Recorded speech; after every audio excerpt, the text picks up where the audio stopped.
사실 목회자로서 이렇게 성도들이 좋아할 만한 설교를 하면 참 좋아요. 아멘도 잘 나오고요, 반응도 좋습니다. 근데 제가 오늘 그리고 앞으로 계속 해야 할 이 설교는요, 사실 되게 부담스러운 설교예요. 주제가요. 그리고 불편한 설교입니다. 그러니까 마치 회개를 촉구하는 듯한 설교를 성도들이 별로 좋아하지 않죠. 어떤 설교 좋아해요? 복에 대한 설교 좋아합니다. 잘 될 거라고 하는 이런 설교 좋아해요. 그런데 그런 설교와는 거리가 먼 이제 회개에 대한 설교를 한다거나 아니면 저와 같이 독특하게 이 신체의 건강에 대한 설교를 하는 것은 성도들이 별로 그렇게 그닥 좋아하는 설교가 아니에요. 그걸 알기 때문에 제 안에 영적 전쟁이 일어나는 거예요. 어떤 마음이냐, 전하기가 싫은 거예요. 사실은 설교를 하는 게 싫은 거예요.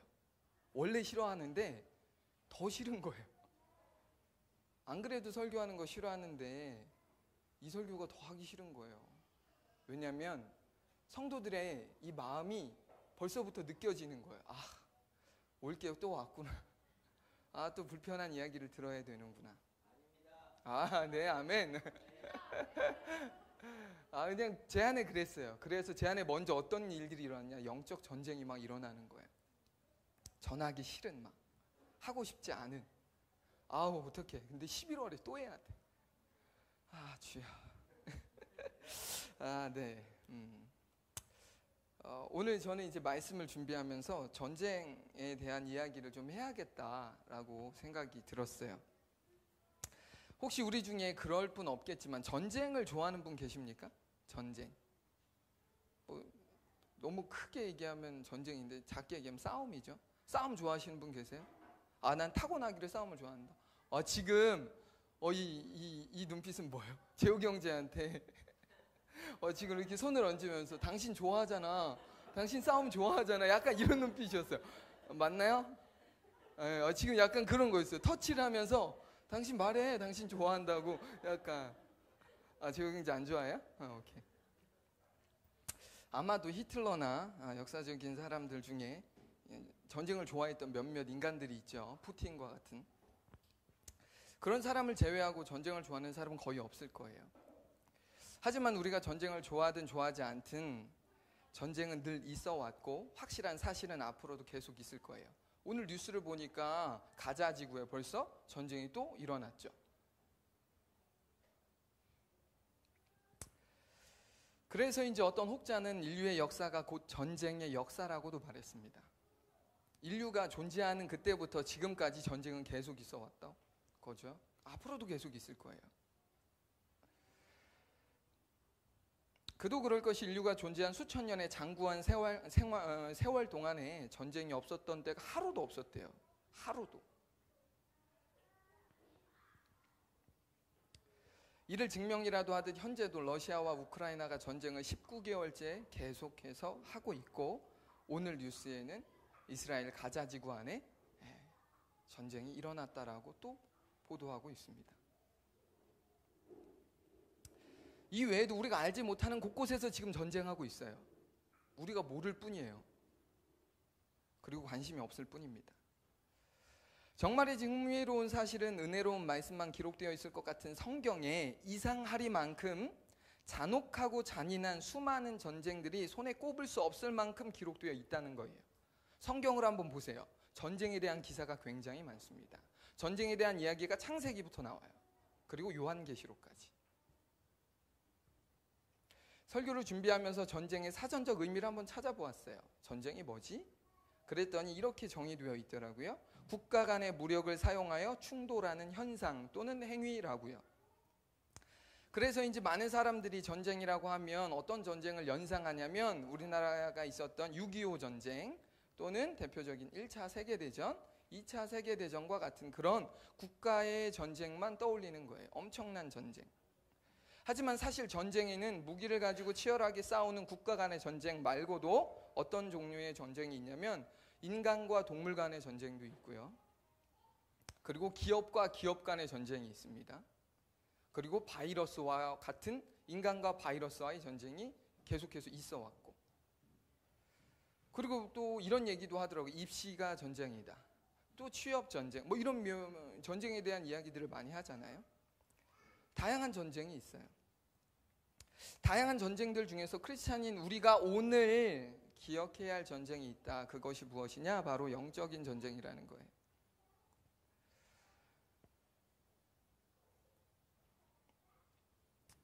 영적인 전쟁은 눈에 보이는 물리적인 전쟁이 아닌 눈에 보이지 않는 전쟁입니다. 눈에 보이지 않아요. 그러나 지금도 우린 전쟁 중이에요. 아십니까? 지금도 우린 전쟁 중이에요. 지금 싸우고 있어요. 저 말씀을 들어 말어. 듣기 싫은 말씀이야 라고 내면에서 내적 갈등이라고 심리학적 용어로 말하지만 그 마음이 계속 들기도 하고 우리 안에서 계속 그런 번민이 들어가는 거예요. 우린 지금 계속 전쟁 중인 거예요.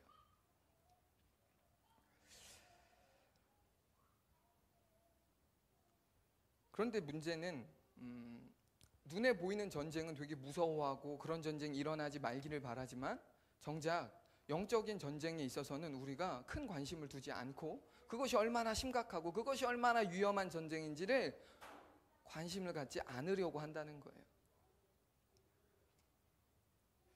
근데 한 가지 여러분들에게 말씀드리고 싶은 중요한 사실이 있는데요. 그건 뭐냐면요. 물리적인 힘과 물리적인 충돌에 의한 이런 전쟁과 영적인 눈에 보이지 않는 전쟁은 늘 함께 한다는 거예요. 우크라이나에 전쟁이 일어났습니다. 그냥 그게 물리적인 전쟁일까요? 그 이면엔 영적인 전쟁이 지금 같이 가고 있는 거예요. 가자 지구에 일어난 그 전쟁이 지금 그냥 물리적인 충돌만 있을까요? 그 이면에 보면 영적인 전쟁이 같이 일어나고 있거든요. 근데 우린 그냥 무엇만 보고 있냐? 보이는 전쟁만 보고 있는 거예요. 그리고 누가 이겼다 졌다를 이야기하는 거고, 그리고 누가 나쁜 놈이고 누가 좋은 놈이다 라고 이렇게 이야기하는 거죠. 물리적인 전쟁과 영적인 전쟁이 분리되지 않는다는 것이 도대체 무슨 의미인가? 오늘 저는 말씀을 통해 좀 살펴보려고 하는데요. 먼저 출애굽기 17장 8절입니다. 다음 슬라이드. 한번 읽어볼까요? 시작. 그때 아말렉이 와서 이스라엘과 르비딤에서 싸우니라. 아멘. 잘 아는 말씀입니다. 아말렉과의 전쟁이죠. 방금 저희가 읽은 본문 8절의 내용을 보면 아말렉이라고 하는 나라가 르비딤이라고 하는 지역에 진을 치고 있던 당시 이스라엘 백성을 기습적으로 공격한 거예요. 사전 예고 없이 기습적으로 그냥 공격한 거죠. 그 내용을 지금 이야기하고 있는데 이 전쟁이 여러 면에서 의미가 있어요. 근데 그 많은 여러 의미 중에서 한 가지는 뭐냐? 이 전쟁이 바로 성경에 기록된 최초의 전쟁이라는 거예요. 어떤 의미에서? 국가 간의 전쟁은 처음으로 소개하는 거예요. 창세기에 기록된 전쟁은 국가 간의 전쟁은 아니에요. 집안의 전쟁이었죠. 근데 지금의 이 전쟁은 이스라엘이 국가로서 전쟁한 거예요. 지금 최초의 전쟁입니다. 앞서 설교를 시작하면서 제가 말씀드렸던 것처럼 성경에는 손으로 꼽을 수 없을 만큼 전쟁에 대한 많은 이야기가 소개되고 있다고 했는데 그중 첫 번째 전쟁에 대한 스토리가 바로 오늘 본문의 내용이에요. 최초라는 것만으로도 본문에 기록된 전쟁의 이야기가 특별하다고 할 수 있겠지만 그보다 더 특별한 이유를 좀 살펴보려고 해요. 최초 말고 또 특별한 게 있어요. 이 전쟁 안에. 그 특별함이 무엇인지 그 다음 구절 한번 읽어보겠습니다. 9절부터 11절인데요. 같이 읽어보겠습니다. 시작. 여호수아에게 이르되 우리를 위하여 사람들을 택하여 나가서 아말렉과 싸우라. 내일 내가 하나님의 지팡이를 손에 잡고 산 꼭대기에 서리라. 여호수아가 모세의 말대로 행하여 아말렉과 싸우고 모세와 아론과 훌은 산 꼭대기에 올라가서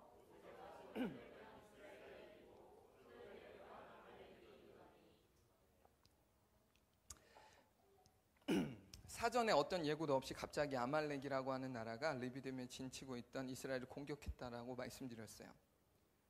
성경은 재미있게도요. 어떤 방식으로 아말렉이 이스라엘을 침공했는지 말하고 있지 않아요. 언제 어떤 방식으로 침략을 했는지 말하지 않아요. 1절 언급하지 않습니다. 그 대신에 그런 당황스러운 상황에 지도자 모세가 보였던 두 가지 반응만 기록하고 있습니다. 뭐 어떻게 공격을 했다, 얼마나 공격을 했다, 뭐 언제 공격을 했다 하나도 언급하지 않더니 딱 두 가지를 언급하는데 그 두 가지가 뭐냐면 모세의 반응이에요. 전쟁을 당한 입장에서 지도자였던 모세가 어떻게 반응했는지를 성경은 이야기하고 있습니다. 모세가 어떻게 반응했나 한번 볼게요. 9절부터 11절 방금 읽었는데요. 모세가 여호수아에게 이르되 우리를 위하여 사람들을 택하여 나가서 아말렉과 싸우라. 첫 번째가 뭐예요? 여호수아를 이 군사령관으로 세우는 일을 첫 번째로 합니다. 모세가 한 첫 번째가 뭐냐면 앞서 말씀드린 것처럼 아말렉과의 전쟁을 진두지휘할 적임자로 여호수아를 택해요. 너가 가서 싸워라. 이전까지는 전쟁을 지휘할 책임자가 이스라엘에 필요했을까요? 없었을까요? 없었어요. 뭐 국방부 장관이 필요 없었던 거예요. 그때 당시에는 그냥 모세 한 사람이면 충분했습니다. 근데 이때부터 무엇이 필요하냐? 전쟁에 나가서 싸울 대표 적임자가 필요한 거예요. 그 사람이 여호수아였던 거예요. 그래서 모세는 그 사람을 세우죠. 앞서 말씀드렸던 것처럼 왜 필요 없었냐면 애굽에서 노예 생활을 하던 이스라엘은 국가로서 인정을 받지 못했고 그렇기에 군대를 지휘할 그 적임자가 필요 없었던 거예요. 그냥 노예였거든요. 노예. 또 이런 어떤 국방부 장관과 같은 이런 군수통권자가 필요 없었던 이유가 뭐냐면 출애굽을 하는 모든 과정에서 이스라엘이 개입해서 싸울 필요가 없었어요. 이스라엘이 나가서 뭔가 할 필요가 없었어요. 왜요? 하나님이 알아서 다 했어요. 하나부터 열까지 다. 하나님이 알아서 다 해결해 주셨어요. 이스라엘이 할 건 없었어요. 믿음으로 순종하는 것밖에는. 그런데 왜 모세가 직접 하지 않고 여호수아에게 그 일을 맡겼을까? 이상하지 않습니까? 모세가 하면 되잖아요. 그 일을. 지도자인 모세가 그 일을 앞장서서 하면 되잖아요. 근데 모세가 안 해요. 그리고 그 일을 여호수아에게 맡깁니다. 모세가 왜 그 역할을 하지 않았을까? 성경에 기록되어 있지 않지만 추측할 수 있는 것은 무엇이냐면 모세는 자신이 해야 할 다른 중요한 역할이 있다는 것을 알고 있었기 때문이에요. 모세가 직접 나가서 아말렉과 싸우는 것이 자기가 해야 할 역할이 아니라 자기가 해야 할 또 다른 역할이 있다는 것을 알았던 거예요. 그게 뭐예요? 아니요. 다시 9절 다음 화면. 내일 내가 하나님의 지팡이를 손에 잡고 산 꼭대기에 서리라. 자기가 해야 될 일이 무엇인지 모세는 정확하게 알고 있었습니다. 여호수아와 그리고 이스라엘 백성들은 징집된 이스라엘 백성들은 나가서 싸워야겠지만 나는 나가서 싸우는 역할이 아니라 무슨 역할을 해야 된다는 거예요? 산 꼭대기에 올라가서 하나님의 지팡이를 손에 잡고 기도하는 것이 자기가 해야 할 역할이라는 것을 정확하게 알고 있었던 거예요. 이것이 바로 경황 없는 상황에서 보였던 모세의 두 가지 반응이고 성경은 이것을 매우 자세히 기록하고 있습니다. 여러분, 논리적인 흐름으로 본다면요, 이 성경이 지금 이 내용을 이제 어떤 내용이 다음에 소개되어야 자연스럽습니까? 여호수아가 이제 군수통권자로 이제 사람들을 착출하고 징집해서 전쟁에 나갔고, 그리고 이제 모세는 산꼭대기에 올라가서 기도하러 갔어요. 그럼 그 다음 내용이 뭐가 나와야 자연스럽냐면 제가 생각할 때는 군대 장관으로 임명을 받은 여호수아가 전쟁에 투입하기 위해 어떤 사람들을 또 얼마나 뽑았는지, 그래서 어떻게 아말렉과 싸움을 했는지에 대해 언급해야 자연스러울 것 같아요. 그렇잖아요. 전쟁을 지금 이야기하고 있으니까. 그런데 흥미롭게도 본문은 이번에도 그런 것들에 대해서 1절 한마디 언급도 하지 않습니다. 전쟁의 내용을 이야기하지 않아요, 지금. 왜냐하면 이유는 간단합니다. 그것이 본문에서 이야기하고 싶은 중요한 포인트가 아니기 때문이에요. 성경은 어떤 사건을 언급함에 있어서 모든 것을 자세히 기록하지 않습니다. 여러분, 이거 되게 중요한 이야기예요. 제가 여러 번 설교를 할 때마다 이 부분을 이야기하는데 성경을 보는 관점이에요. 성경을 따라 읽어가는 그 관점이 뭐냐면 성경이 보여주는 것을 봐야지 성경이 말하고 있지 않은 것을 주목할 필요는 없어요.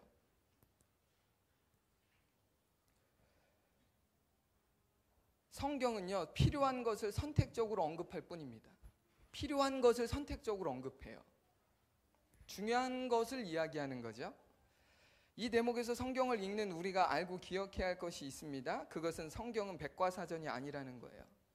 인류의 역사가 하나부터 열까지 다 기록된 이야기가 아니라는 거죠. 이게 무슨 말이냐면 모든 해답이 성경에 기록되어 있지 않다는 거예요. 성경은 철저히 하나님은 어떤 분이시며 죄인된 인간을 위하여 무엇을 하셨고 또 무엇을 앞으로 하실지에 대해서 기록해 놓은 것이지, 우리가 언제 어떻게 무엇을 해야 될지를 이야기하고 있는 책은 아니라는 거죠.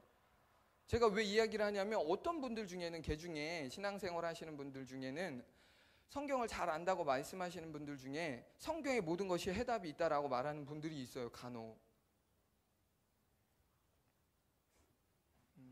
어떤 의도로 말씀하시는지는 알겠지만 그렇지는 않습니다. 성경의 모든 해답이 있지는 않아요. 성경이 말하는 핵심은 구원에 관련된 이야기고, 그 구원을 받을 대상인 인간에 대한 이야기이지, 우리가 담배를 펴도 되는지 술을 마셔도 되는지, 뭐 결혼은 어떤 사람과 어떻게 해야 되는지 이런 얘기 없어요. 취업은 어느 쪽에 가야 돼 더 좋은지, 좋은 직장 상사가 되기 위해서는 어떻게 해야 되는 것인지, 그런 얘기 하나도 없습니다. 조금 오늘 본문의 내용과 조금 돌아간 이야기를 해서 다시 본문의 내용으로 돌아가 볼게요. 본문이 지금 그래서 선택적으로 이야기하고 있는 게 뭐예요? 여호수아는 군대를 이끌고 아말렉과 전투를 나섰고 모세와 아론과 훌은 산꼭대기에 올라갔다, 이거예요. 그런데 그때부터 이상한 일이 벌어졌던 것이고, 그것을 성경은 기록하고 있습니다. 어떻게 싸웠느냐 이야기하지 않아요. 어떤 일이 일어났는지를 지금 본문 11절은 이야기하고 있는데요. 11절 언더라인 되어 있는 부분을 읽어보겠습니다. 시작. 모세가 손을 들면 이스라엘이 이기고 손을 내리면 아말렉이 이기더니. 아멘. 전쟁의 특성상 이스라엘과 아말렉은 매우 치열하게 싸웠을 거예요. 그도 그럴 것이, 전쟁에서 내가 상대를 죽이지 않으면 내가 어떻게 돼요? 내가 죽잖아요. 부부싸움 할 때 어떻게 해요? 어떻게 해요? 내가 지금 우리 안 싸우는 표정이에요. 어떻게든 뭐랄까 상대방의 흠집을 내려고 막 하잖아요. 내가 조금 더 낫다라고 이야기하잖아요. 현우가 지금 굉장히, 그렇죠, 동의를 하고 있어요.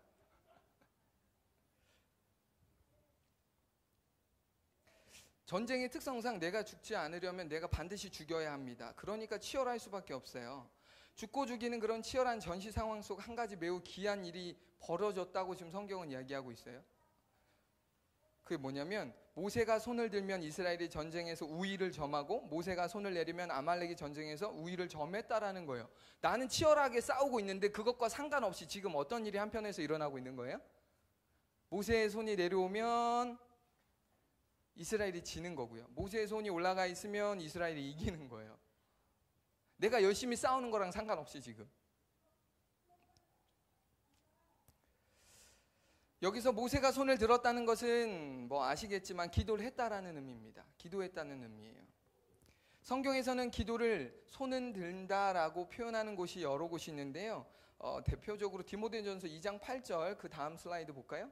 2장 8절에 보면 기도를 이렇게 표현합니다. 시작. 그러므로 각처에서 남자들이 분노와 다툼이 없이 거룩한 손을 들어 기도하기를 원하노라. 손을 들어, 이렇게 기도를 하는데 손을 들어 라고 하는 이 수십 개의 표현이 같이 이제 겸해서 나오는 일들이 종종 있어요. 본문의 내용을 보면 기도를 단순히 상징적인 언어로 손을 들었다고 표현한 것이 아니라 모세가 실제로 손을 들고 기도했다라는 것을 12절을 통해 확인할 수 있는데요. 12절도 읽어보겠습니다. 시작.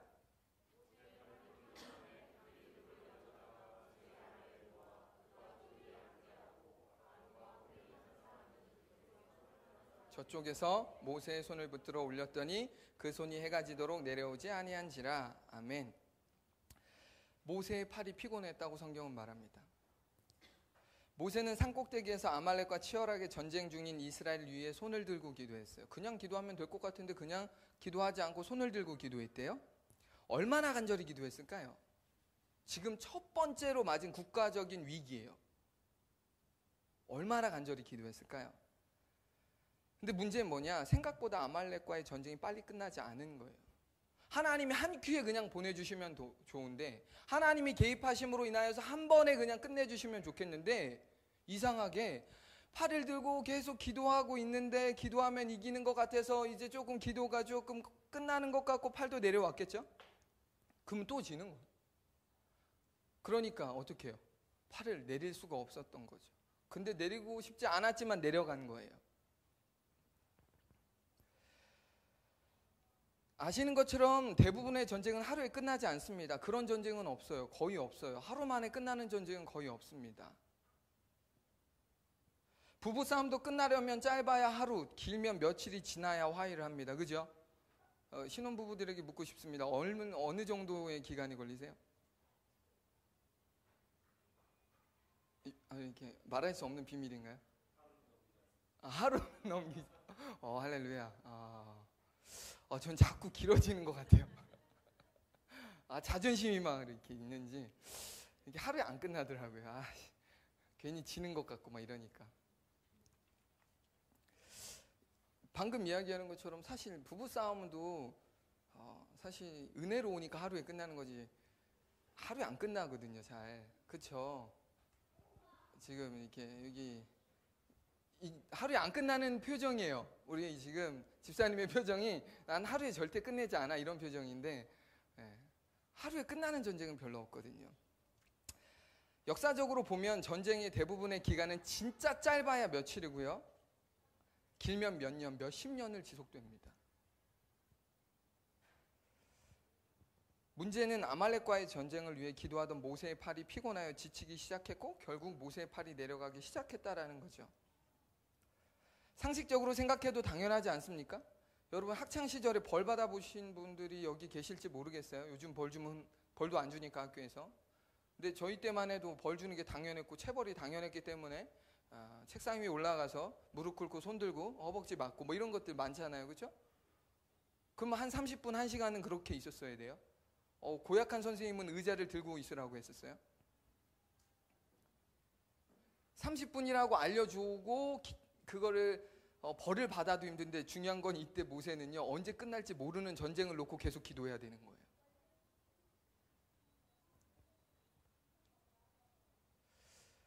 정말 상상만 해도 너무 피곤하고 힘들었을 것 같습니다.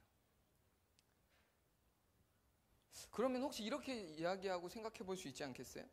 기도할 때 왜 굳이 모세는 피곤하게 팔을 들고 기도했을까?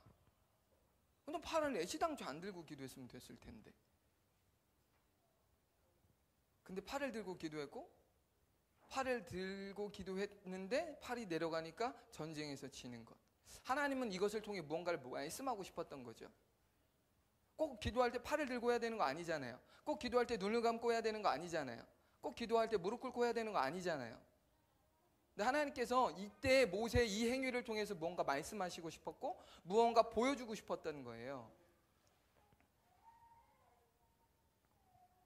그게 뭐냐? 지금 이 물리적인 전쟁만 보지. 그런데 그 이면에 영적인 전쟁이 일어나고 있고 내가 개입하고 있다는 것을 이것들을 이 작은 이 모습을 통해서 하나님이 보여주시고 사람들에게 알려주시고 싶었던 거예요.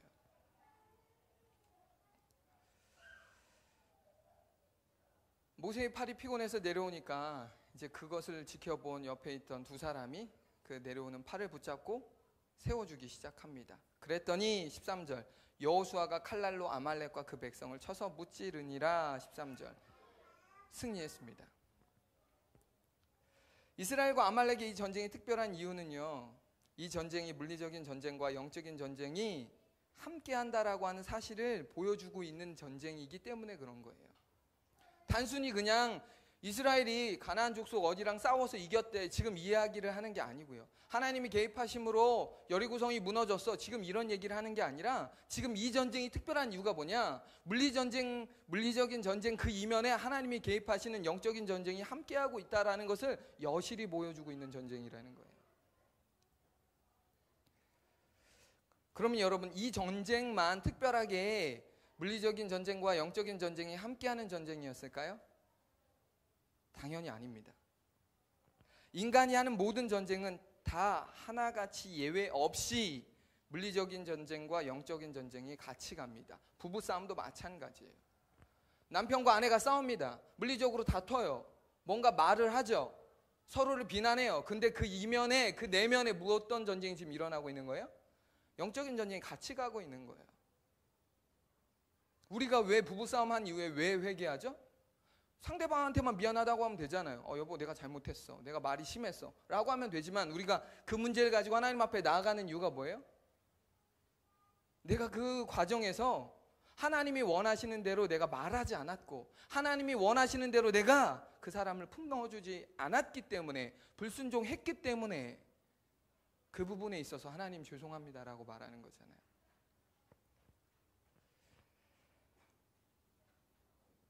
영적인 전쟁과 물리적인 전쟁은 분리되지 않는다. 왜 그러냐? 여러분 이것은요 우리 인간을 보면 알 수 있어요. 왜냐하면요 인간은요 영적인 존재임과 동시에 물리적인 존재입니다. 믿으십니까? 우리는 영적인 존재이지만 동시에 육체적인 존재예요. 하나님이 그렇게 특별하게 지으셨어요. 천사는 무엇이 없습니까? 육체가 없어요. 육체가 없어요. 그들은 몰라요. 그러나 하나님이 우리를 지으시기를 몸을 만드시고 또한 우리 안에 영혼을 만들어주셔서 우리는 아주 특별한 존재로 만들어주셨다고요. 그러니까 우리가 하는 모든 전쟁은 무슨 전쟁이에요? 영적인 전쟁과 동시에 물리적인 전쟁이 된다라는 말씀이죠.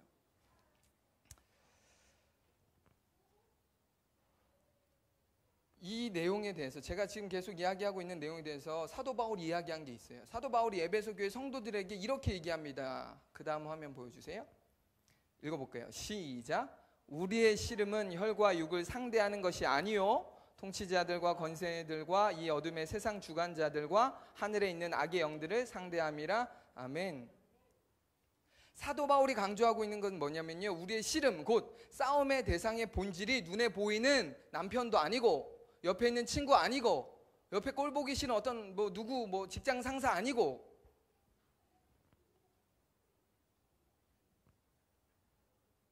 보이지 않는 영적 존재라는 거예요. 이 부분을 쉬운 성경을 이렇게 하고 있어요. 번역하고 있습니다. 하늘과 이 어두운 세상을 지배하고 있는 악한 영들인 마귀들을 대항하여 싸우고 있습니다. 우리가 지금 싸우고 있는 싸움이 무슨 싸움인지 사도 바울이 에베소 교회 성도들에게 지금 이야기하고 있어요. 지금 너희들이 싸우고 있어. 그런데 너희들이 진짜 싸우고 있는 대상이 누군지 아니? 너 지금 네 눈앞에 있는 사람 아니야. 네 안에 있는, 네 내면에 있는, 너의 마음을 흔들어 놓는 사탄 마귀들과의 싸움이라는 사실을 너희들은 기억하고 있어야 돼 라고 지금 이야기하고 있거든요.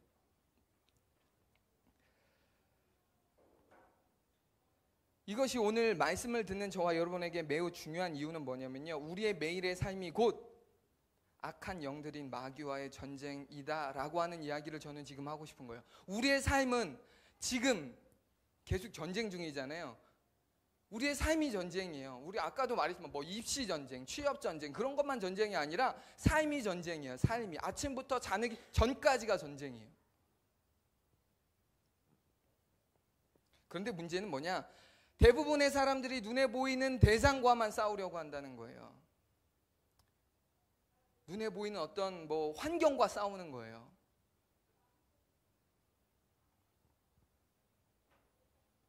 진짜 문제는 싸워야 할 대상과 싸우지는 않아요. 싸워야 할 대상이 누군지조차 망각하고 살아가는 거예요.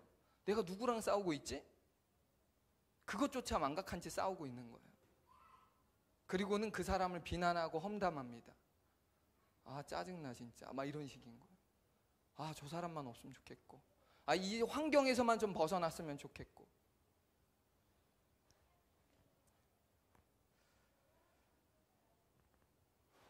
사람들은 이 영적인 전쟁에는 관심이 없어요. 그러니까 어떻게 됩니까? 매번 지는 거예요.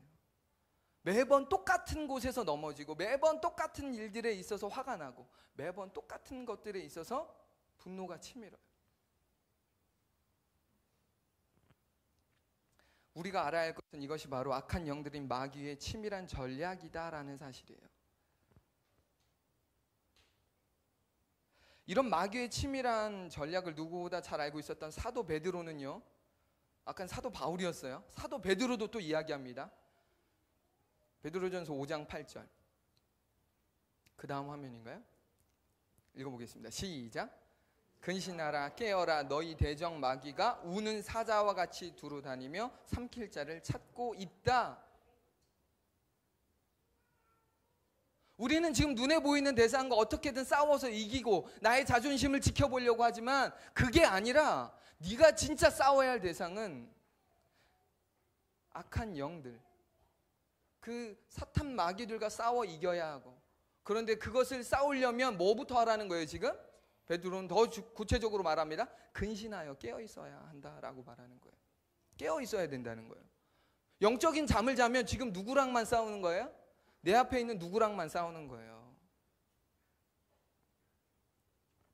이 대목에서 저는 마귀의 전략에 관한 한 권의 재미있는 책을 소개하려고 합니다.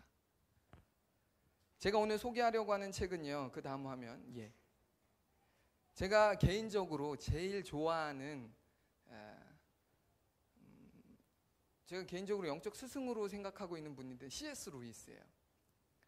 C.S. 루이스의 많은 책들 중에 이 책이 굉장히 여러분 한 번쯤 꼭 읽어봤으면 좋겠습니다.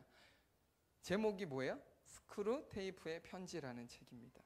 이미 여기 중에 읽어보신 분이 계실지 모르겠지만 안 읽어보신 분들이 계시다면 한 번쯤, 아니 시간과 계기를 만들어서 한번 읽어보시길 바래요. 이 책은 어떤 책이냐, 보통 제목을 보면 대충 감이 오는데 이 책은 제목을 봐도 감이 안 와요. 무슨 책인지. 그냥 편지래요. 뭐 연애 편지도 아니고 무슨 편지일까. 스크루 테이프의 편지라면 스크루 테이프가 보낸 편지겠죠, 누군가에게.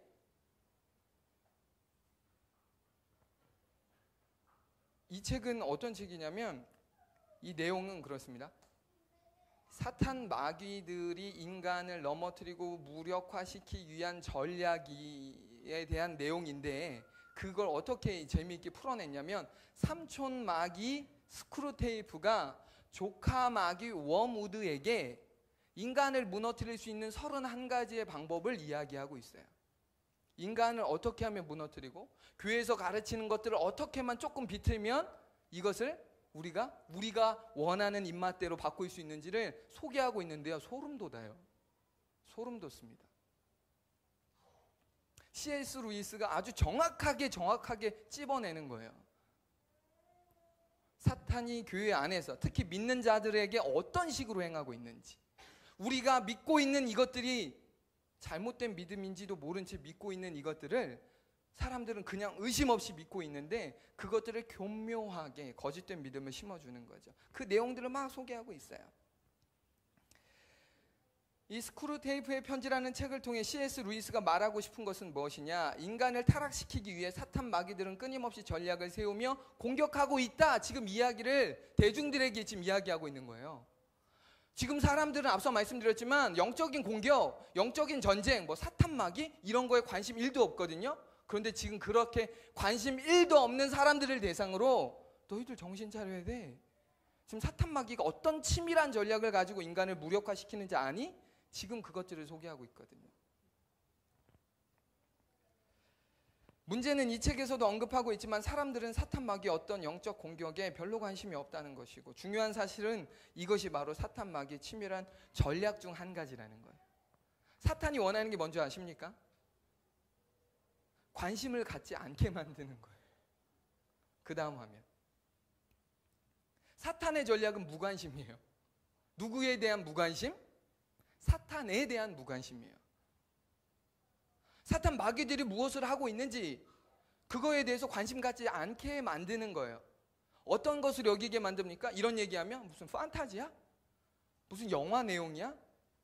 라고 만들어 버렸어요, 이미. 그래서 교회 안에서도 이런 설교 듣기 힘들어요. 사탄 마귀에 대한 이야기?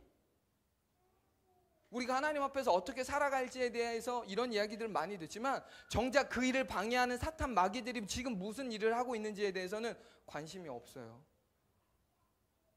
그러니까 내 내면이 뭐 혼란스럽고 내가 왜 이러지? 라고 하는 것들에 대해서 나에게서 문제를 해결하고 나로부터 무언가를 찾아보려고 애쓰지만 진짜 그 근원적인 이유가 무엇인지를 거슬러 올라가는 그 작업을 안 하는 거예요. 근데 중요한 건 이게 사탄의 전략이라는 거예요. 무관심. 누구한테 관심 갖지 마. 나한테 관심 갖지 마. 그냥 신앙생활 잘해. 말씀 잘 듣고 예배 잘 드려. 나한텐 관심 갖지 마. 이게 사탄의 전략이에요.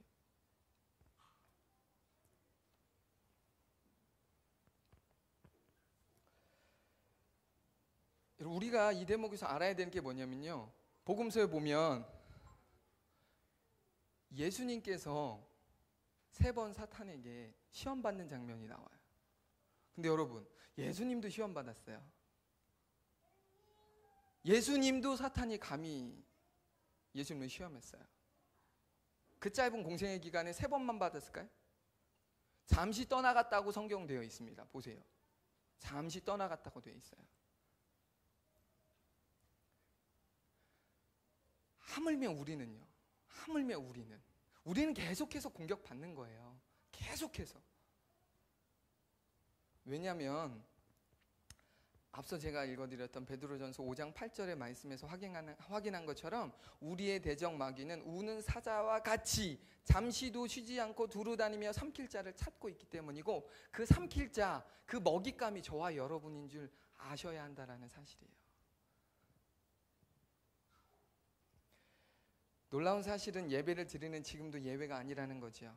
우리가 예배를 드리는 것을 막지는 않아요. 막지 못하는, 우리가 예배를 안 드리게 사탄이 방해한다? 지금 우리는 그런 수준은 아니거든요. 어떻게든 예배는 주의를 지키는 수준이니까 사탄이 그거는 건드리지 않아요. 이제 건드려도 의미가 없는 걸 아니까. 근데 이제 뭘 건드릴까요?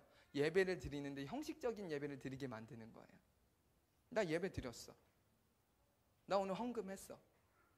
나 오늘 할 거 했어. 그리고 뭐 하게 하는 거예요? 넌 할 거 했어. 넌 오늘 주의를 지켰어. 넌 예배자야. 그게 사탄의 전략이죠. 만족을 나에게 찾는 거예요. 난 예배했어. 하나님이 원하시는 건 진짜 예배인데 난 그냥 예배를 드렸다는 행위에 만족하는 거죠. 그런데 중요한 건 그거에 대한 의심이 없어요. 난 예배를 드렸어.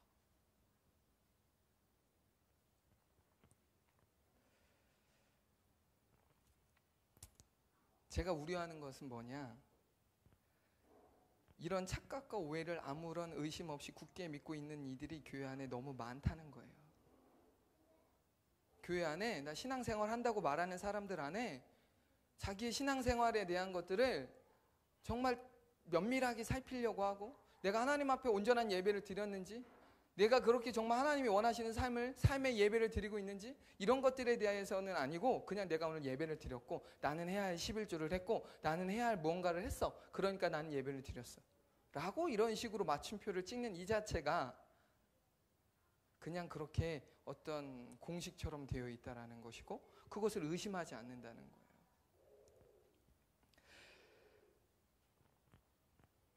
어쩌다가 이런 거짓된 믿음을 사람들이 믿게 된 것일까? 교회에서 여러분 누가 그렇게 가르친 적 있습니까? 사탄에게 관심 갖지 마세요. 그런 거에 관심 갖지 마세요. 그런 것들에 대해서 뭔가 신경 쓰지 마세요. 중요하지 않습니다. 이런 거 가르친 적이 있어요? 누가 교회에서? 장담컨대 아무도 없습니다. 그렇게 말할 사람 아무도 없어요. 제가 이렇게 자신 있게 확신할 수 있는 이유와 근거는 교회에서 몸에 대한 설교를 거의 전혀 하지 않기 때문입니다. 그러니까 사탄에 대한 이야기, 그런 거에 관심 갖지 말라, 이런 것들에 대해서 그렇게 하는 것들을 우리가 듣지 않았음에도 불구하고 그런 것들에 마치 관심을 갖지 않는 이유가 뭐냐? 우리가 계속 속고 있는 거거든요. 그런 거에 관심 갖지 마. 누가 가르쳐 준 게 아니라 우리는 속고 있는 거예요. 근데 속고 있는데 다 속고 있는 거예요. 그러면서 뭐까지 속고 있는 거예요? 몸에 관심 갖지 마 이야기예요. 지금 저는 이야기하고 싶은 거예요. 몸에 관심 갖지 마. 그냥 신앙생활 똑바로 해. 하나님 앞에 예배 드려. 그게 그냥 예배야. 하나님 말씀에 순종해. 하나님 찬양해. 그거면 돼.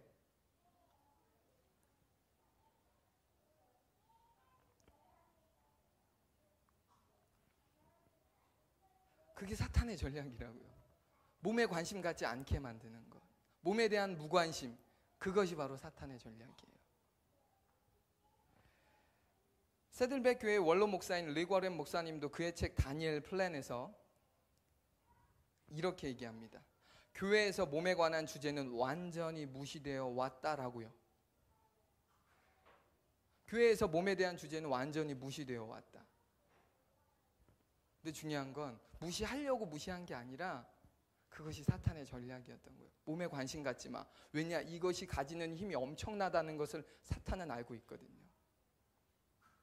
몸에 관심을 가지면서 삶이 건강해지기 시작할 때 교회가 어떻게 바뀌는지 사탄은 너무나도 잘 알고 있어요. 그러니까 몸에 관심 갖지 마. 그냥 신앙생활만 잘하면 돼. 영적인 신앙생활, 기도하고 말씀 보고 예배하고 그것만 잘하면 돼. 그거면 충분해. 몸은 관심 갖지 마. 해도 되고 안 해도 돼. 교회에서 몸에 대한 주제로 이야기를 전혀 하지 않았는데, 그런데 어째서 한두 사람도 아니고 거의 대부분의 사람들이 이 몸이 그렇게 중요하지 않다, 몸에 이것이 하나님의 성전이다 라고 하는 것을 지적으로는 아는데 삶으로는 그것을 살아내지 못하게 만드는 이유가 뭘까?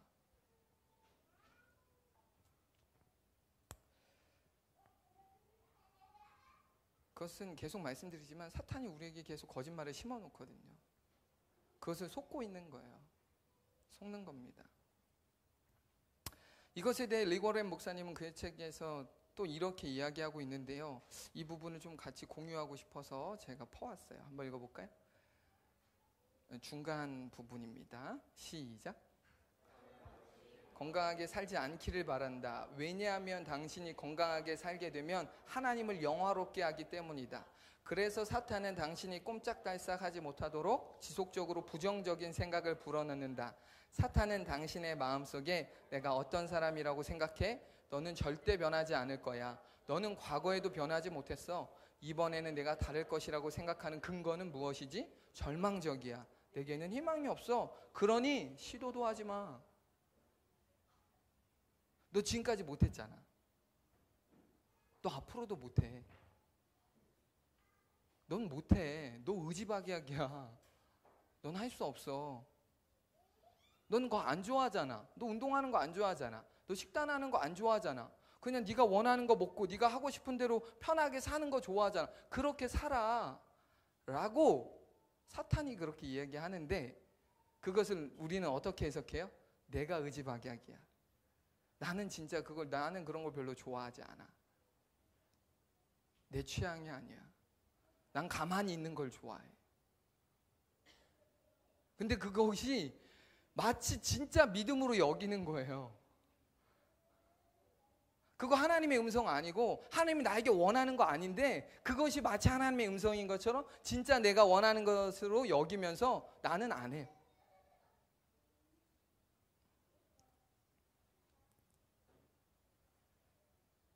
하나님은 우리의 마음과 영혼뿐만 아니라 우리의 몸이 건강하게 강건하게 살기를 원하십니다. 아멘. 하나님은 우리를 영적으로만 건강한 사람을 만들고 싶은 게 아니라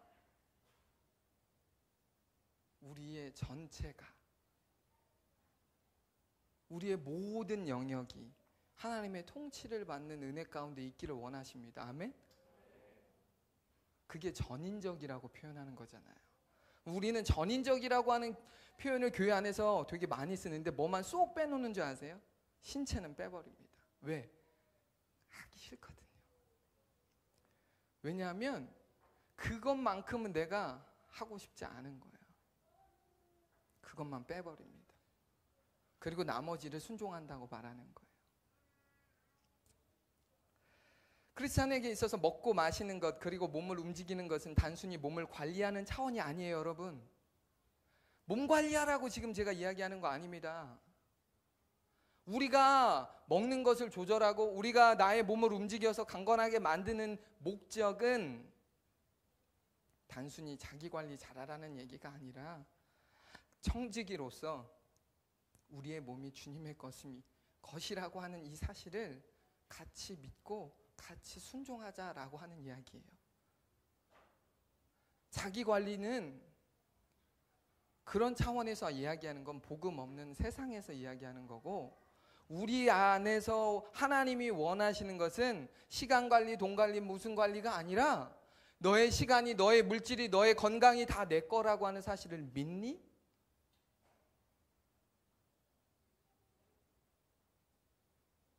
예, 주님의 것입니다. 예, 주님 당신의 것입니다. 주님 뜻대로 하십시오. 라고 하는 청지기적 의식과 인식 가운데 살아가는 게 지금 저희가 하려고 하는 이 귀한 프로젝트라고 하는 사실을 여러분에게 다시 한번 말씀드리고 싶은 거예요. 여러분, 지금 이 설교를 듣고 그리고 집에 돌아가실 때, 운전하는 차 안에서 아니면 집에 계실 때 사탄은 여러분을 여지없이 공격할 거예요. 뭐라고요? 예수 믿고 구원받았으면 되지 뭘 또 그렇게까지 하려고 하냐. 그냥 하는 신용만 해. 40일만 해봐 한번. 제가 제일 우려하는 게 뭔지 아세요? 영적인 요요 현상이에요. 바프를 찍어본 분들 여기 있죠? 근데 바프를 찍고 대부분의 사람들이 리포트에도 나오지만 몸이 다 망가져 있어요. 바프 때는 너무 멋있는데 찍고 나서 얼마 지나지 않아서 몸이 망가진 사람들, 그리고 여기저기 병 들었다고 하는 사람들을 막 보여주거든요. 그러면서 바프 찍지 말라고 이야기하는 거예요. 저도 동의합니다. 그럴 거면 찍지 않는 게 좋아요. 중요한 건 꾸준하게 하시는 것을 여러분 추천드려요. 그냥 40일을 시작하시는 것은 여러분의 삶의 터닝 포인트가 되었으면 좋겠습니다. 터닝 포인트. 지금까지 내가 원하는 대로 먹고, 내가 원하는 대로 자고, 내가 원하는 대로 널브러져 있었다라면 이제는 내 몸이 하나님의 거야. 이게 하나님의 몸뚱아리야. 하나님이 원하시는 대로 살고 싶어. 그렇게 난 순종할 거야. 성령의 열매 중에 마지막이 절제입니다. 가장 우리 안에 나 의지박약이야. 성령의 열매예요. 내 힘으로 되는 거 아닙니다. 성령의 열매 하나님이 주셔야 하는 거예요. 내가 계속 싸울 수 있는 것, 내가 그것과 그런 마음들을 불편하게 여기면서 내가 그런 것들을 멀리할 수 있는 절제함은 하나님의 은혜 없이는 불가능합니다. 바라기는요, 저와 여러분이 정말 오늘을 계기로 우리들의 인생이 전인적으로 건강해지셨으면 좋겠습니다. 근데 저는 사실 설교를 싫어하는 이유가 뭐냐면, 그럼 이렇게 물어볼 수 있어요. 너는 잘하냐? 저는 노력하고 있습니다. 그냥 부단히 노력하고 있어요. 근데 노력하는데도 잘 안 돼요. 근데 그냥 노력합니다. 노력하는 것을 하나님이 어여삐 보신다고 믿습니다. 그냥 같이 노력했으면 좋겠어요. 마지막으로 몸에 관하여 아주 분명하고 단호하게 말씀하고 있는 한 구절을 찾아 읽는 것으로 우리 말씀을 정리했으면 좋겠습니다. 고린도전서 6장 19절에서 20절. 시작. 너희가 하나님께로부터 받은 바 너희 가운데 계신 성령의 전인 줄을 알지 못하느냐? 너희는 너희 자신의 것이 아니라 값으로 산 것이 되었으니 그런즉 너희 몸으로 하나님께 영광을 돌리라. 아멘. 제가 너희 몸으로 그러면 여러분들께서 한번 하나님께 영광을 돌리라 라고 화답해 주시면 좋겠습니다. 한번 해볼까요? 너희 몸으로 하나님께 영광을 돌리라. 나의 몸으로 하나님께 영광을 돌리라. 할렐루야. 우리 이 시간 같이 찬양했으면 좋겠습니다.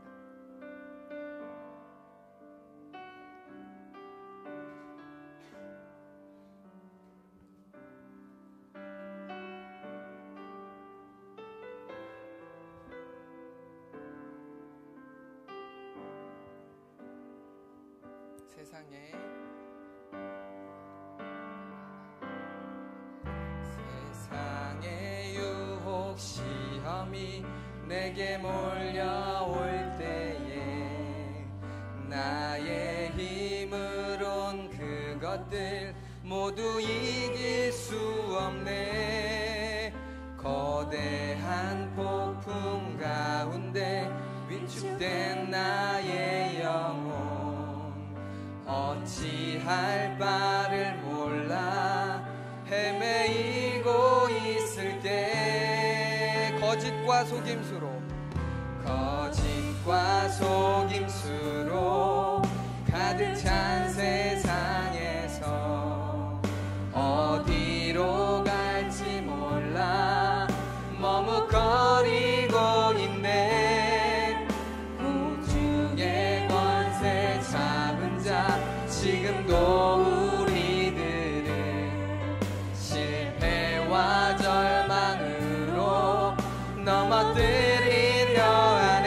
거짓과 속임수로 가득 찬 세상에서 어디로 갈지 몰라 머뭇거리고 있네.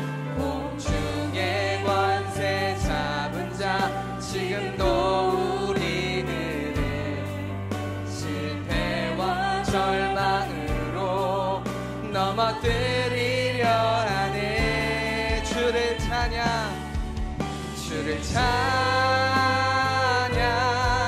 손을 들고 찬양. 전쟁은 나에게 속한 것 아니니. 주를 찬양, 손을 들고 찬양. 전쟁은 하나님께 속한 주를 찬양, 주를 찬양, 손을 들고 찬양. 아멘. 전쟁은 나에게 속한 것 아니니. 주를 찬양, 손을 들고 찬양. 전쟁은 하나님께 속한 것. 우리 한 번만 더 고백합시다. 거짓과 속임수로 가득 찬 세상에서 어디로 갈지 몰라 머뭇거리고 있네. 공중의 권세 잡은 자 지금도 우리들의 실패와 절망으로 넘어뜨리려 하네. 주를 찬양, 손을 들고 찬양. 전쟁은 나에게 속한 것 아니니. 주를 찬양, 손을 들고 찬양. 전쟁은 하나님께 속한 것이니. 이 시간 함께 기도했으면 좋겠어요. 제가 준비한 첫 번째 기도 제목은 뭐냐면요, 여러분, 은혜를 받는 것도 중요하지만 은혜를 받는 것보다 더 중요한 게 뭔지 아세요? 은혜를 지키는 것입니다. 받은 은혜를 지키는 거예요. 그냥 쏟아놓는 것이 아니라, 그냥 내 몸에서, 내 마음에서, 내 삶에서 빠져나가도록 내버려 두는 것이 아니라 하나님이 내게 주신 은혜를 지키는 것입니다. 왜 굳이 몸 관리를 해야 되냐고요? 하나님 주신 이 몸을 하나님의 것으로 왜 인정해야 되냐고요? 하나님께서 주셨던, 그리고 앞으로 주실 많은 은혜들을 우리는 지켜야 하기 때문에 그렇습니다. 이 시간 우리 같이 한번 기도할 때, 예 주님, 하나님이 주신 이 은혜들을 지키며 살기 원합니다. 하나님이 주신 이 많은 은혜들을 지키며 살아가기를 원합니다. 그런데 주님, 이것을 지키기에 나의 육체가 걸림돌이 되지 않게 하옵소서. 나의 연약함이 변명이 되지 않게 하옵소서. 같이 한번 기도하겠습니다. 살아계신 하나님 아버지, 예 주님, 은혜를 주시니 감사합니다. 날마다 은혜를 주십니다. 넘치는 은혜를 주십니다. 예, 그러나 주님, 새로운 은혜도 중요하지만 이미 주신 은혜를 지키는 것이 중요한 줄로 압니다. 예 주님, 은혜를 지키기를 원합니다. 하나님 주신 은혜를 지키기 원합니다. 마음으로 지키기 원하고, 예 하나님, 내 몸으로 지키기 원하고, 나의 삶으로 지키기를 원합니다. 하나님, 나의 건강이 하나님의 은혜인 줄 압니다. 예 주님, 그러나 그것이 나의 무지함과 나의 하나님 무질서함과 나의 하나님 무절제함으로 인하여서 그것이 지켜지지 않는다라면, 예 주님, 그것이 변명이 되지 않도록, 예 주님, 우리 모두가 예 하나님, 우리의 은혜들을, 받은 은혜들을 지키고 그 은혜들을 하나님을 영화롭게 하는데 하나님 쓰임받을 수 있도록 예 하나님 아버지 붙잡아 주시옵소서. 예 주님, 하나님 받은 은혜를 지키는 우리 모두가 되게 하옵소서. 받은 은혜를 지키게 하옵소서. 받은 은혜를 지키게 하옵소서.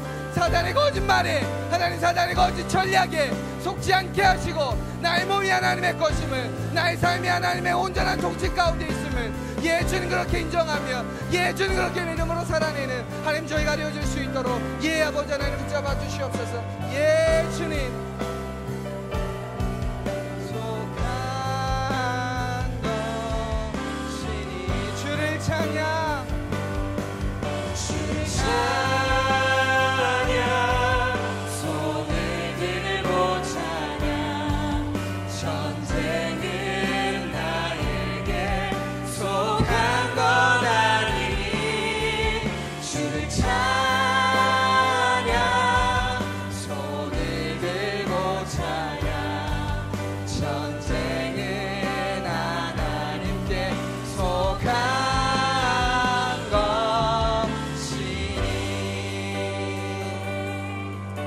다시 한번 기도하고 싶습니다. 여러분, 우리가 은혜하면 그냥 되게 추상적으로 생각하지만요, 여러분, 여러분에게 있는 건강이 은혜인 줄 믿으십니까? 이 건강을 지키는 것이 믿음입니다. 하나님 주신 이 건강을 지키는 것이 은혜를 지키는 것입니다. 다른 은혜가 아니라 이미 주신 은혜를 지키는 게 중요합니다. 우리는 자꾸 새로운 은혜를 구해요. 아니요, 이미 주신 은혜를 지키는 게 먼저예요. 이미 주신 은혜를 지키면서 하나님 나의 몸이 나의 강건함이 하나님의 은혜입니다. 이 강건함을 지키면서 하나님을 영화롭게 하겠습니다. 같이 한번 기도하겠습니다.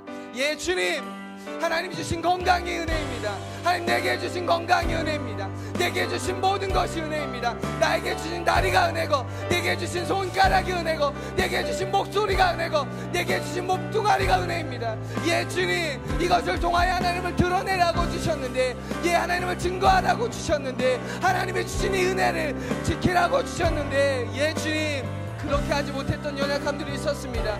예 주님, 예 주님, 주님이 이미 주신 은혜를 지키기 원합니다. 새로운 은혜보다도 예 이미 주신 은혜를 지키며 나아가기 원합니다. 새로운 은혜가 아니라 이미 주신 은혜를 감격하며 예 그것들에 대해서 감사하며 예 주님 그것들을 지켜내는 하나님 저희가 되어줄 수 있도록 예 아버지 하나님 붙잡아 주시옵소서. 예 주님, 예 주님, 우리 안에 깨어있게 하옵소서. 사탄의 거짓말과 속임수에 속지 않게 하옵소서. 내 몸은 내 것이 아닙니다. 내 맘대로 살아내는 것이 아닙니다. 주님이 원하는 대로 사는 것입니다. 예 주님, 나의 몸이 하나님의 통치 가운데 있기 원합니다. 예 주님, 주를 찬양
더 마지막으로 기도했으면 좋겠습니다.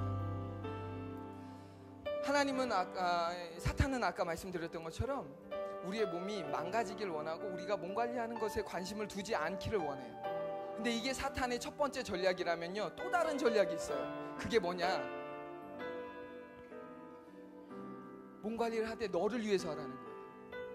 남에게 과시하고 보여주고 너의 그 매력적인 몸을 드러내는데 그렇게 하라는 거예요. 하나님을 위해서 하지 말고 그냥 널 위해서 하라는 거예요. 사탄은 두 가지 전략이에요. 하나는 무관심, 하나는 잘못된 관심. 사람마다 달라요. 저에게 유혹은 뭘까요? 잘못된 관심이에요. 관심이 많죠. 그런데 그게 지나칠 수 있어요. 운동을 좋아하는 사람들이 있습니다. 몸 관리를 잘하는 사람이 있어요. 그런데 그들이 착각하지 말아야 될 것, 늪에 빠지지 말아야 될 게 뭐냐? 이것이 내가 과연 누구를 위해서 그렇게 하냐는 거예요. 하나님을 위해서 하지 않는다? 그럼 이건 교만의 도구가 됩니다. 이 시간 각자에 주시는 음성이 있을 거예요. 각자에게 주시는 찔림이 있을 수 있습니다. 하나님, 이 몸을 은혜의 영역 안으로 들어오겠습니다.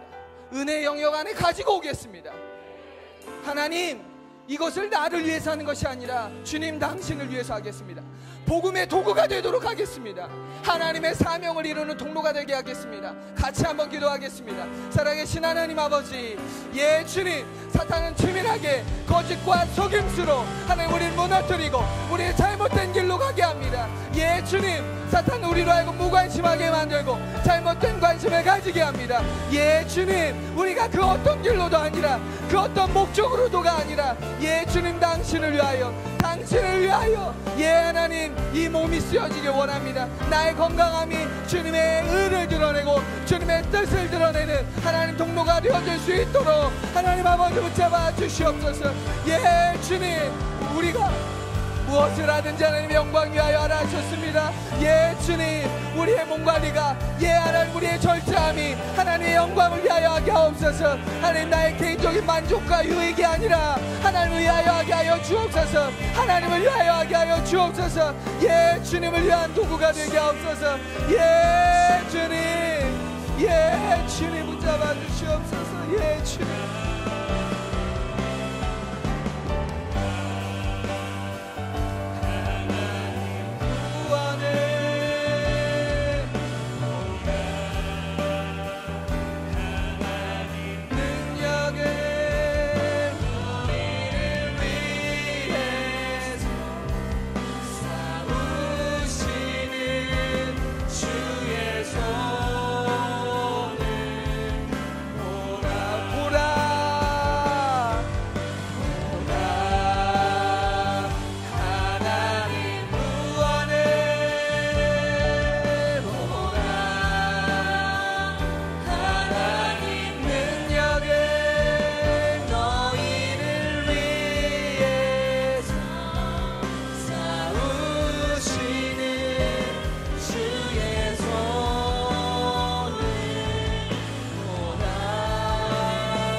우리는 지금까지 많은 시간 보이는 전쟁에만 관심을 갖고 내가 그 전쟁에 이겨야겠다라고 혈안되어 있었던 우리의 모습들을 고백합니다. 영적인 전쟁이 있고 사탄이 우리를 무너뜨리기 위하여 끊임없이 공격하고 있다라고 하는 사실을 망각한 채 그냥 그렇게 하루하루를 살았던 우리의 연약하고 무지함을 회개합니다. 아버지 하나님, 특별히 이 영적인 전쟁을 보며 정말 우리의 몸이 하나님의 것이고 하나님을 위한 도구가 되어야 하는데 사탄은 그것에 대한 관심을 갖지 않게 하거나 잘못된 관심으로 우리의 마음을 돌려놓을 때가 있습니다.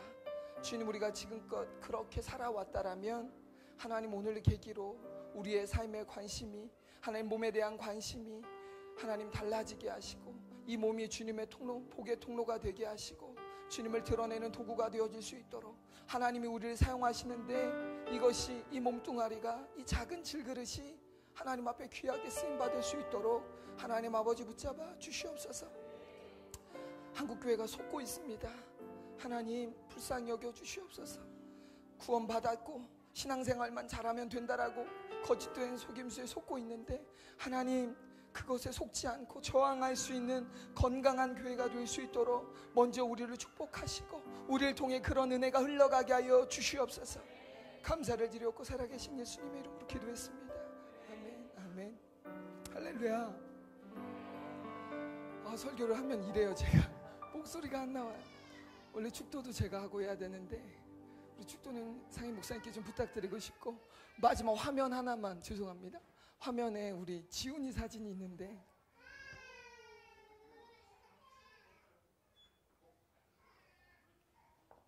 아시죠? 지훈이가 한 2달 정도 지금 열심히 훈련하고 있어요.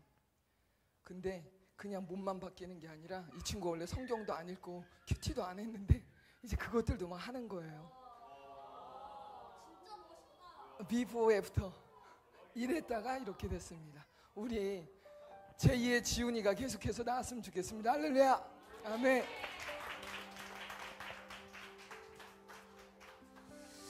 네, 우리 광고를 먼저 같이 하도록 하겠습니다. 네, 일단 저도 설교 들으면서 너무 찔려가지고 이게 딱 저에게 하신 말씀이라 생각했어요. 이 건강이라고 하는 거, 몸이라고 하는 걸 제가 영적인 전쟁으로 인식하지 못하고 살았음을 처음으로 회개했습니다. 나 피곤한가 봐, 내가 몸이 왜 이렇지, 이렇게만 늘 얘기했지, 이것이 하나님 나에게 이미 주신 은혜고 그 은혜를 지키지 못했고 싸우지 못했다라고 하는 것에서 제가 생각하지 못했는데, 오늘 좋은 말씀 너무 감사합니다. 저희 다음 주는요, 예배가 여기서 안 드려지고요, 강화에 있는 당근바다 펜션에서 드려집니다. 그래서 저희가 그 전체 카톡 창을 통해서 좀 구체적으로 더 저희가 그 광고를 드릴게요. 우선은요, 저희가 이런 컨셉이에요. 그냥 소풍을 가듯이 그냥 막 프로그램이 있는 게 아니라 거기 바로 앞에가 바다예요. 낚시 좋아하시면 낚시하시고, 그냥 불멍하고 싶으면 불멍하고, 고구마나 구워 먹자면 고구마나 구워 먹고, 그러면서 서로가 뭔가 이렇게 지체됨을 누릴 수 있는 시간이 저는 될 거라고 믿습니다. 아멘. 그래서 좀 쉬자. 함께 쉬고 함께 먹고, 그리고 잠을 자는 거는요, 뭐 아이들이나 우리 또 자매들이나 추울 수 있으니까, 물론 형제들도 추울 수는 있죠. 이참에 우리가 건강한지 안 건강한지를 좀 테스트 해봐야 되겠어요. 그래서 텐트들을 치겠습니다. 그래서 텐트에서 또 형제들 안에서 잘 수 있어요. 네, 잘 수 있고 같이 텐트도 치면서 좀 뭔가 이 교제하는 시간을 좀 가졌으면 좋겠고, 그 다음날 아침에 일어나서 정리하고 야외에서 예배를 같이 한번 드리면 좋겠다 싶습니다. 그래서 우리 아이들도 또 이렇게 춥지 않고 좋은 시간, 거기 앞에가 막 잔디밭도 있고 그렇거든요. 저희가 독채를 예약해서 그 주변에 이렇게 텐트를 치는 거라 여러분 안전할 것 같아요. 회비는 이렇게 나와 있고 저희 교회 계좌로 넣어주시면 되고요. 이번 주부터 해서 저희가 자세한 정보를 드리겠습니다. 차량이 필요하신 분도 말씀해 주시고 또 함께 가면 되니까요. 우리 다음, 이번 주부터 이제 훈련이 시작됩니다. 건강한 신체, 훈련이란 말이 많네요. 예, 저희가 훈련하는 마음으로 여러분 이 챌린지 도전해 주시고, 이번 주 화요일부터 시작해서 일상교회 개척 스쿨이 시작됩니다. 여러분 기도해 주시고, 다음 주 수요일부터는 셰퍼드 라이프 훈련이 들어갑니다. 여러분 함께 승리합시다. 아멘.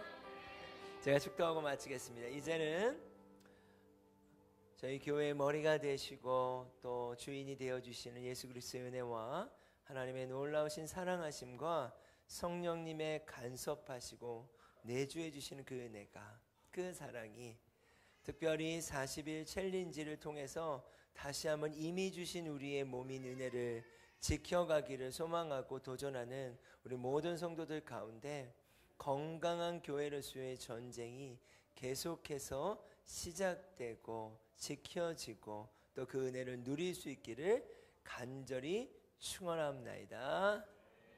네.